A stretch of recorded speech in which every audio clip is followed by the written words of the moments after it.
General তো opposition থেকে আজকে পদত্যাগ করলেন বিরোধী দলনেতার পদ থেকে আর কি, এবং ওনার পদত্যাগ আমরা অ্যাকসেপ্ট করেছি। শুধু একজনই করেছে তার দলে? অ্যাকচুয়ালি আর কেউ করবে কিনা এমন কিছু কথা হয়েছে আপনাদের? না, কারণ আমরা যতটুকু জানি যে অনিমেষবাবু মন্ত্রিসভার শপথ নেবেন, বিশ্বগতবাবু নেবেন। তো বিশ্বগতবাবু তো অ্যাকচুয়ালি অপোজিশন লিডার নন, বিশ্বগতবাবু হচ্ছেন গিয়ে আপনার এই বিএসসি না কি জানি একটা কমিটির চেয়ারম্যান, সেই কমিটিতে চেয়ারম্যান পদত্যাগ করলে চলবে। পদত্যাগ হতে পারে? হ্যাঁ, কোনো অসুবিধা নেই।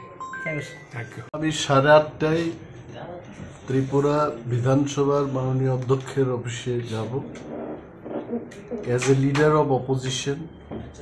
এই অফিস অফ দি প্রফিট, এই অফিসটা কিন্তু অফিস অফ দি প্রফিট, এটাকে আমার ছাড়তে হবে, then only I can take off as a minister. তো 8:30টায় আমি যাব, আমার রেজিগনেশন লেটার ওনার হাতে দেব, তারপরে গভর্নর হাউসে।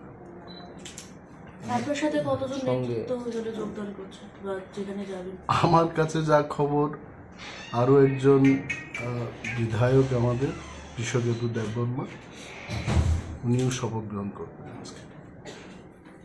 Thank you.